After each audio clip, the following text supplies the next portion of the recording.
think I need to push go live in the studio. I don't know that anybody is in it. Hang on, where's 18? Here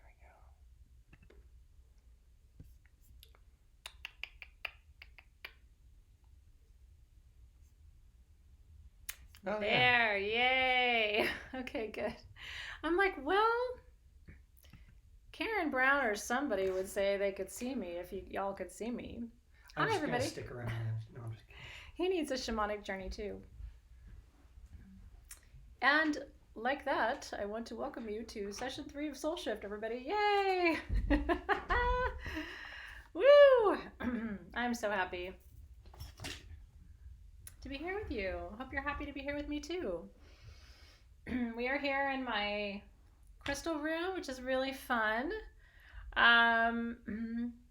And I don't know about you, but I'm ready for a journey. We are going to journey with Parvati tonight. I'm so glad you can see me, you can hear me. I ate some food. I'm feeling a whole bunch better. It's amazing how good you feel after you eat when you haven't eaten in whatever it was, 8 hours, 10 hours. But I'm really happy to be here with you, and I'm glad that you're happy to be here too. Okay, so yeah, that cabinet is one of my favorite things in the room. I love everything in this room. It's all very special to me. It took me a long time to do this room because I really waited and hunted and found things and estate sales and little bits and bobs. I'm doing really great right now. I'm feeling good. I'm feeling strong. And so I'm ready. It was just a little weird if you weren't there for the live readings. I had ordered food for me and the kids, and a DoorDasher stole our food. So I'm like there trying to get ready to go live for our live readings, and I'm like, well, I haven't eaten today. This could get really weird. So anyway, we ordered food again, and we finally got food, so we're all good. Okay. I want to walk you through what I have and what I'm going to be using. We live in some weird times right now. What I have and what I'm going to be using, I'm going to be working with my Parvati candle. This was part of your embodiment kit that you got, if you got it. The Parvati perfume. Or you can work with your jasmine oil. Mine is not in good shape, but it's because I used my jasmine oil in the perfume blend that we made during session 1. And so I'm going to be using this blend. And you're welcome to use whatever you would like to use. I've got my candle. I'm going to be smudging a little bit. I forgot to pack up before I left the office yesterday my circle opening wand. So I will have it. The team is going to send it home with Dave tomorrow, but for tonight I'm going to be opening my circle with this wand, which is fine. Sometimes you use an alternative, and a double terminated wand of any kind is a good alternative to open circles if you don't have your selenite wand. I don't have a backup selenite wand here at the house, but we're all good. I have a mala. Did you like your perfume for this month? I love mine too. I've already used almost, like, probably about 15 or 20 drops of it because I've been diffusing it as an incense and wearing it as a perfume. I love it so much. I'm taking a little bit of it right now and putting it onto the sari ribbon of my mala. You don't want to use it because you love it. I love that too. Aww, look at that. Julie's using Sacred Temple, which was the first SG perfume that she bought. How special that you're using that tonight for tonight's journey. Okay, good. Samantha's got her selenite wand, so she's going to open a circle for both of us. I really love that. Okay, so if you do have an oil or a perfume that you're working with, it's nice to work it through the sari of your mala. I have anointed this particular mala because this is my home mala that I've had for a couple months since we got these into the shop, and this smells like every single perfume that we have made and used over the last 3 or 4 months. How do you use perfume as an incense? So you take a charcoal disc, my burner's over here, I would show you, but you take a charcoal disc and you light it and you just drop a drop of your perfume on the charcoal disc, and it emits a smoke, and it's a beautiful way of working with oils as incense. It's a great alternative, especially if you don't have herbs or a formal incense blend. You can use any of your perfumes as incense. Ooh, Fem Elder's a good one for tonight because we're working with Parvati tonight, or Parvati as she's sometimes pronounced. Angela Fos would be perfect for tonight too. I mean, you kind of can't go wrong. You guys at this point have some great oils and perfumes and blends in your collection. So I love the idea that you're going to work with your intuition and use what sounds and feels best to you. Okay, I'm going to be working with some different sound tools tonight. So I hope you're excited.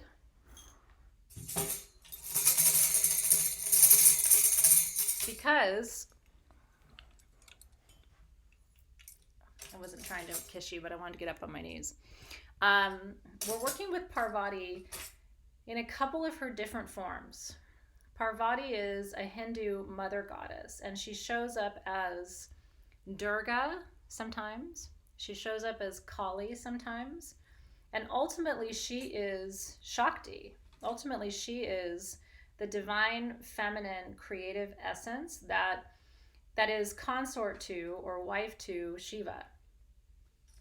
So if you have a drum, if you have a rattle, if you have a singing bowl, if you have a bottle of vitamins, whatever you got that you can shake and make a little sound with me, I think you will really enjoy tonight's ceremony. That's my intention for us. So I'm going to begin by smudging. And then I'm going to teach you a little bit, and we're going to work with our mantra. So let me get my little ducks in a row here. Our mantra for tonight, by the way, is the heart chakra seed mantra, which is YAM, Y-A-M, YAM, not YAM, YAM. You want to try saying it? YAM, Y-A-M, YAM. And that is the seed mantra of the heart chakra. And it's really interesting to me because those of you who were there for live readings earlier today, it doesn't matter if you were or not, but those of you who were there, you saw that a couple times the spirit guides kept having me tap my heart. Remember that during the readings today? Yeah, don't shake your Advil, but if you got something else you can shake, that's great. But do you remember during the readings, they were having me tap the heart? And so I think it's really interesting that sometimes how there's a thread that gets woven between the different parts of the work that we do. And so we're working with the heart chakra mantra tonight because for me, Parvati is everything that we love about the mother. She's patient, she's protective, she'll fight for you. She is connected to Gaia. She's mindful. She's generous. She's compassionate. She's powerful. And so I think tonight is for me anyway, is such a perfect time to connect to everything about mother energy. And for those of you who don't have your mother or aren't close to your mother or, have not brought children forward in this life, maybe don't feel totally connected to mother energy, I want you to try to slip in tonight to what it is that we're doing and see how it feels for you. I will tell you, and I was sharing this with someone earlier today, part of a process like we're going through on this planet right now, part of what makes it difficult, at least for me, is having children. Because I don't have to just manage my own anxiety. I don't have to manage my own needs. I don't have to manage my own fears. I have to also show up in a strong way and be able to manage and hold all of that for my children, right? And so tonight is a really good opportunity, especially for if you're like me, where you feel like you're doing a lot of mothering right now, but you don't have a lot of mothering happening for you right now. If you fall into that camp with me, as I feel like I am mothering, but I don't feel like I am mothered right now. And so tonight is a chance for you to feel mothered. My intention tonight, as the one leading this ceremony, as the one holding the space, as the one creating a portal for Parvati and all of her aspects to come through, my intention for tonight is for you to feel mothered in a really beautiful and functional and supportive and nurturing and sustaining way, right? And for me, it feels really good. I'm glad it feels good for you too. So let's, I want to start by smudging just a little bit. I want you to take a nice deep breath. I want you to call your energy into present time. Interesting. Daru said, my mother showed up for me recently the other day in ways she hasn't really done in so very long. I'm happy for you for that. Because it's you know, it's never too late for you to be mothered. It's never too late for you to receive that unconditional love and compassion. I think some people think, oh, by the time you're an adult, it's too late. Or I don't think it's ever too late, because I don't think the longing in us ever stops. It's a primal desire to be mothered. And, you know, Cindy Nolan, right? That would be a first. I never felt mothered. Let tonight be a first. And may it be a beautiful, simple, and yet profound experience for you to connect to that energy. I do kind of. I mean, it's really funny. It might sound funny to you, especially if you're chronologically older than me. It might sound funny for me to say this to you, but I do have a very maternal instinct with our group. I do feel like a mother to you in some ways. I feel like a sister to you. I feel like a friend to you, but I also feel like a mother to you.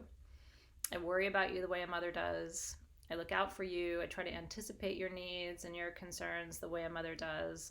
You know, all of those things. And so I do have that inclination, if you will, to show up in that way, to try to create those experiences.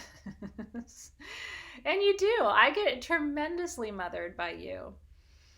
Tremendously. And again, in like the most beautiful and I think very functional ways. You know, we're not trying to take the place of our mothers, but we're trying to show up in ways that that remind us that it's not too late. And there are other ways, right, to feel that.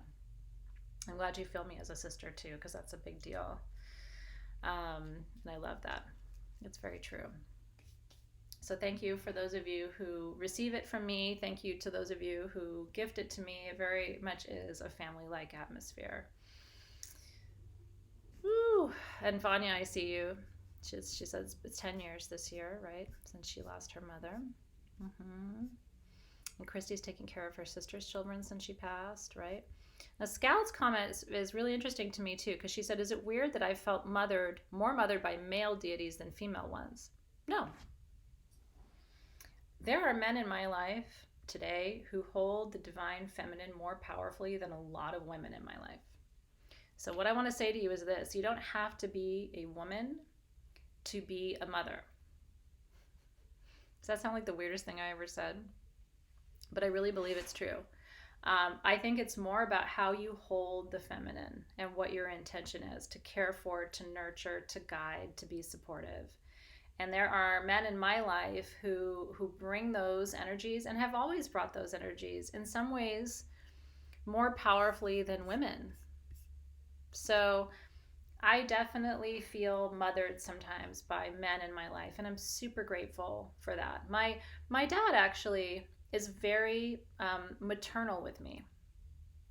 He's very much, he shows up that way. You know, he really has always made himself available to me in almost a more maternal aspect than anyone else in my life. So that's all right though, Barbara.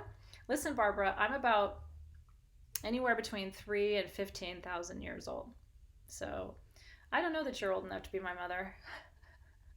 If so, you look great for being also 3,000 to 15,000 years old. Yeah, so Scout, maybe you and I share that, you know, because she said that her dad is Cancer rising. My dad's a Cancer. And so it's, you know what I mean? Maybe we share that. And there are certain male deities that feel supportive that way sometimes. One of the things I love about Parvati is, like most of the Hindu deities, it's this, they ride both of those lines, right? They ride the masculine and they ride the feminine. But she is very much a mother. In fact, does anybody know who Parvati's most famous child is? It's one of the reasons I love her so much. Parvati's, Ganesha is Parvati's child. Did you know that? Really, really interesting. So she gave birth to mean, she didn't. It's a long story. Ganesha's arrival on the Hindu deity scene, but she created Ganesh. That's right. So you have to have mad reverence for a goddess who brings the Hindu god of obstacle removal into being, right? It's pretty cool if you didn't know that. It's kind of a fun little tidbit. That's right. So Shiva had a wife that died, and Parvati became his Shakti. So I'll talk about this more in just a couple minutes when we get to all of that. I want to ring my bell. Welcome to session 3 of Soul Shift. Very, very, very happy.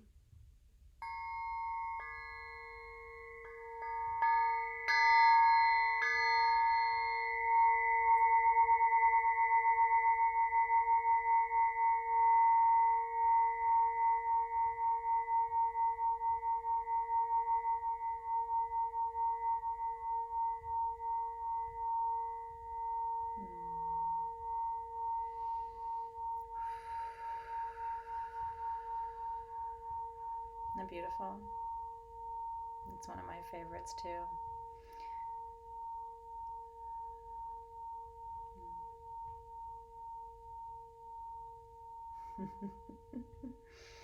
Yeah, this is a quartz pyramid, one of my favorites. We had them at Sage Goddess, was it last year or 2 years ago? We don't have them anymore. They're very hard for us to get, but we did have them for a minute and everybody loved them. I believe it's note G. Don't hold me to that, but I think it's a G. We'll try to get more of those in. It'll probably, if we can get them in, it'll probably be holiday time this year. We had one big shipment of them a year ago or 2 years ago, so that's one of the ones that we had in the shop. Okay, so I want to begin with our mantra, and as we always do, I think it's a beautiful way to begin our journey together, as we do every session 3. And like I said, the mantra for today is what's called a seed mantra. And really what it is, it's the core sound that emanates from the energy center at your heart. And each one of the chakras has a seed mantra. And I'm trying to incorporate them as much as I can into our work together this year, especially our journey work together. So say it with me one more time. It's YAM, and it's pronounced YAM, not yam. Yam, yam. And that is the heart chakra. So if you're new, when we recite a mantra, this is, and you don't have to have a mala, you can just do it with me. It's nice if you have a mala, you can follow along. The mala has 108 beads. This one is aquamarine with heliodor and morganite. And then at the next to the tassel, it has a bigger bead that's a little bit bigger diameter than the rest of the beads. Do you see that? This one. And that's called the guru bead. And so you start by going to the left of the guru bead and reciting your mantra. And the way you know you're done is eventually you end up back at the guru bead. And that's how you know to stop. And that allows you to not open your eyes. Because it's really nice just to let the mantra carry you away a little bit. You know, let it be a really deep meditation. Anytime you recite a sacred word or phrase or mantra 108 times, according to the Hindu tradition that came out of the Rig Veda, which is the oldest spiritual text on the planet, what we learn from the Vedas is there are 108 energy centers in the body. And so when you recite a mantra 108 times, you fill every cell, every energy center in your entire body and energetic field with the essence of the energy of that word or that phrase. So today your whole body is going to become love and compassion, which I think is really good for today. Ooh, your mugwort tea is kicking in. I'll enjoy that ride. That sounds really good to me right now. Yeah, and if you're a lefty, you can start on the right. I've taught Zoe how to work with a mala, and she's a lefty, so she starts on the right, which I love it. That's so beautiful. Yeah, Heidi's doing the same mantra that